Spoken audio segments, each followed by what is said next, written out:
Welcome to the Further Light Podcast, presented by Wisconsin Freemasonry, helping you accomplish your Masonic goals through education and more light. And now, I present to you, Brother Chris Ludke.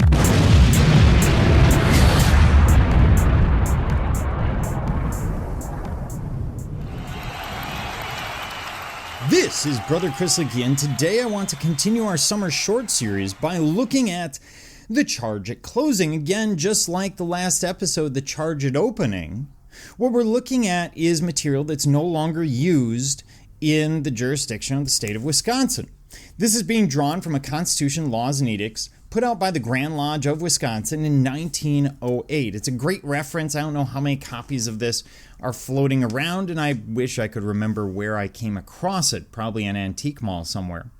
The point of looking at this, what is now exoteric work, in other words, outside of the craft, at least in Wisconsin, is to show us sort of where we've been in the past. It's not an attempt to bring these ideas back, but rather to understand who we've been. Because if we understand who we've been, we can better understand who we are and maybe who we will become in the future.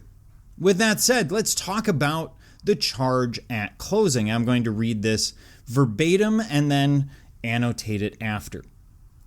Brethren, you are now to quit this sacred retreat of friendship and virtue to mix again with the world. Amidst its concerns and employments, forget not the duties you have heard so frequently inculcated and forcibly recommended in this lodge. Be diligent, prudent, temperate, discreet. Remember that around this altar you have promised to befriend and relieve every brother who shall need your assistance. Remember that you have promised to remind him in the most tender manner of his failings and aid in his reformation. Vindicate his character when wrongfully trounced. Suggest in his behalf the most candid and favorable circumstances. Is he justly reprehended? Let the world observe how Masons love one another. These generous principles are to extend further. Every human being has a claim upon your kind offices. Do good unto all. Recommend it, more especially to the household of the faithful.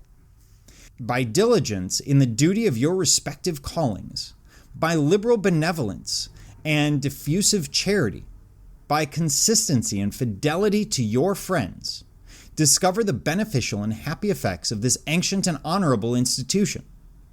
Let it not be supposed that you have here labored in vain and spent your strength for naught, for your work is with the Lord and your recompense with God. Finally, brethren, be all of one mind, live in peace, and may the God of love and peace delight to dwell with and bless you. So what they're doing here, of course, the opening charge was all about a reminder of conduct within the lodge, and really this is taking the opposite approach. It's reminding us to use that same conduct spoken of in the opening charge and hopefully inculcated within the lodge and develop it for use outside the lodge. So the first lines are just reminders that you're leaving this place of friendship and virtue, that you're going out into the world. And then a reminder to be diligent, prudent, temperate, and discreet. Speaking of your behavior, be diligent, making sure you do the things you're supposed to do. Be prudent in that you make the wise decision.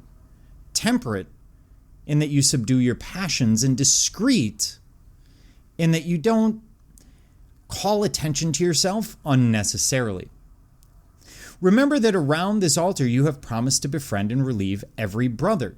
And so the next part of that paragraph really goes through a reminder of how we should treat brothers outside of the lodge, that we are there to assist them, to vindicate them, to suggest them and suggest them well. For example, a recommendation for a job.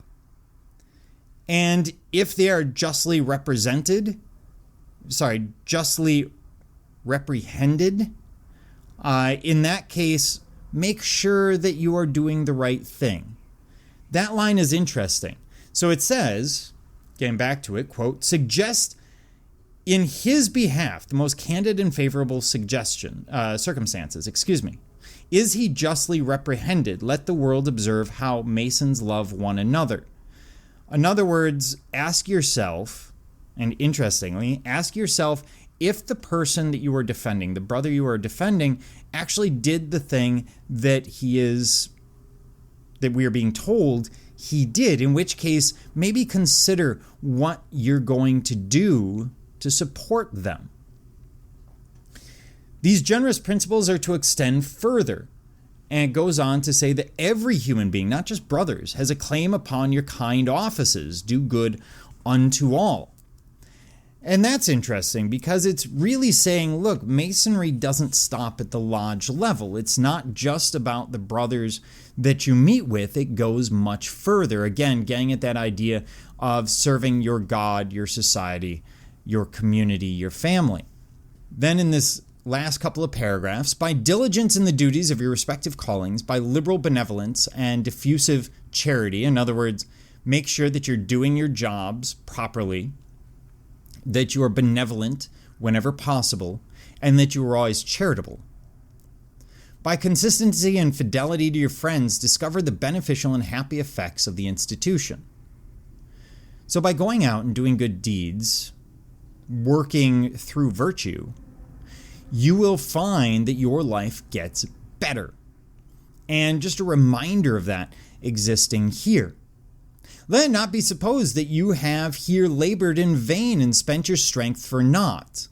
So a reminder again that this is not for nothing, that these lessons apply outside the lodge as well as they do within, and that you will find benefit from it. In this case, it says, with God.